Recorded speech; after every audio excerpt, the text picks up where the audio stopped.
নয়াদিল্লির foreign correspondent club of south এশিয়ায় গত ৫ অগাস্ট ২০২৬ তারিখে ক্ষমতাচ্যুতির ২ বছর পূর্তিতে ভারতের ভূখণ্ড ব্যবহার করে সাবেক প্রধানমন্ত্রী শেখ হাসিনা একটি অনলাইন বা ভার্চুয়াল সংবাদ সম্মেলনে বক্তব্য রেখেছেন।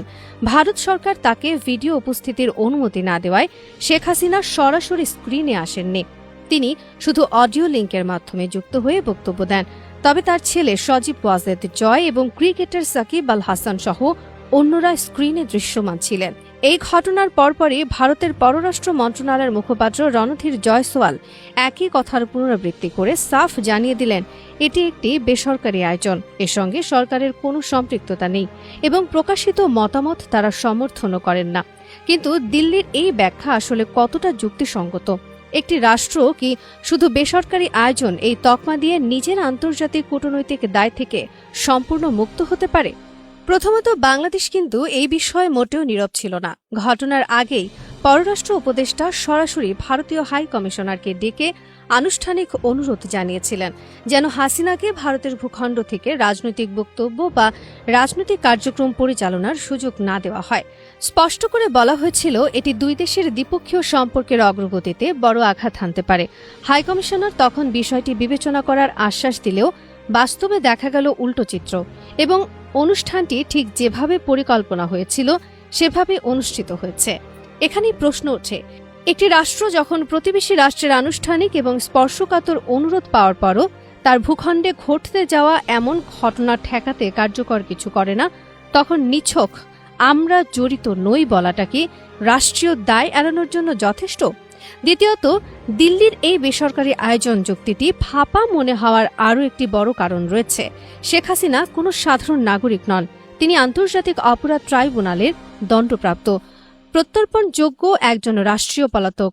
এমন একজন হাই প্রোফাইল ব্যক্তি বিদেশের মাটিতে বসে সংগঠিতভাবে আন্তর্জাতিক গণমাধ্যমের সামনে রাজনৈতিক ঘোষণা দিচ্ছেন। এটি নিছক ব্যক্তিগত মত প্রকাশের বিষয় হতে পারে না, বরং এটি একটি রাষ্ট্রের বিরুদ্ধে সক্রিয় রাজনৈতিক কার্যক্রম। আশ্রয়দাতা রাষ্ট্র হিসেবে ভারত চাইলে ভিসার শর্ত, নিরাপত্তার তদারকি বা কূটনৈতিক চাপ প্রয়োগের মতো অনেক পথ ব্যবহার করতে পারত। সরকার তা না করে কেবল সম্পৃক্ত নই বলে দায়সারা জবাব দিয়েছে বলে সমালোচকরা মনে করছেন। তৃতীয়ত, এই ঘটনায় শুধু হাসিনা নন, একই মঞ্চে যুক্ত হয়েছেন জয় এবং সাকিবও, অর্থাৎ একাধিক পলাতক ব্যক্তি একই সময়ে একই আয়োজনের সক্রিয় হচ্ছেন, যা নিহাত কাকতালীয় নয় বলেই অনেকের ধারণা। আন্তর্জাতিক সম্পর্ক শুধু আইনি বিধান দিয়ে পরিচালিত হয় না, এটি পারস্পরিক আস্থা, সংবেদনশীলতা এবং কূটনৈতিক সৌজন্যের ওপর নির্ভরশীল।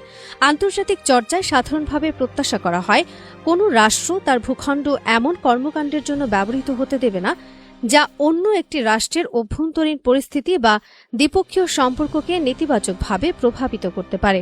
তবে একই সঙ্গে এটিও সত্য যে গণতান্ত্রিক রাষ্ট্রগুলোতে ব্যক্তি স্বাধীনতা ও মত প্রকাশের অধিকারও একটি গুরুত্বপূর্ণ নীতি। ফলে সরকার সব ধরনের বেসরকারি কার্যক্রম কতটা নিয়ন্ত্রণ করতে পারে সেটিও আলোচনার বিষয়। এই যুক্তিগুলোর ভিত্তিতেই একটি বড় অংশ মনে করছে ভারতের দায় নেই অবস্থান কূটনৈতিক শিষ্টাচারের বাস্তব চর্চার সঙ্গে সাংঘর্ষিক, কারণ প্রতিবেশী রাষ্ট্রের সুস্পষ্ট আপত্তি ও অনুরোধ পাওয়ার পরও সক্রিয়ভাবে তা না ঠেকানোটাই এক অর্থে নীরব সম্মতি হিসেবে দেখা যেতে পারে। সব মিলিয়ে বলা যায়, বেসরকারি আয়োজন ব্যাখ্যা ঘটনাটির একটি দিক তুলে ধরলেও পুরো বিতর্কের সমাধান করে না। মূল প্রশ্ন রয়ে যায়, প্রতিবেশী রাষ্ট্রের আনুষ্ঠানিক উদ্বেগ প্রকাশের পরও কেন এমন একটি রাজনৈতিক কার্যক্রম ভারতীয় ভূখণ্ড থেকে প্রকাশিত হলো এবং এ বিষয়ে সংশ্লিষ্ট পক্ষগুলোর দায়িত্ব কোথায় শেষ হয়? এখানেই বড় বৈপরীত্য যে বিশ্বের বৃহত্তম গণতান্ত্রিক দেশ হয়েও ভারত একজন ফাঁসির দণ্ডপ্রাপ্ত আসামিকে তাদের একটি বন্ধু রাষ্ট্রের চেয়ে বেশি গুরুত্ব দিচ্ছে। ২০১৩ সালে বাংলাদেশ ও ভারতের মধ্যে যে অপরাধী বা বন্দি বিনিময় চুক্তি স্বাক্ষরিত হয়েছিল তার শর্তাবলী লঙ্ঘন করে ভারত এভাবে আন্তর্জাতিক আইনের স্পষ্ট অবমাননা করছে। এই প্রশ্নগুলোর স্পষ্ট ও গ্রহণযোগ্য ব্যাখ্যা না পাওয়া পর্যন্ত বিষয়টি নিয়ে আলোচনা ও দুই দেশের সম্পর্কে টানাপোড়েন অব্যাহত থাকাই স্বাভাবিক।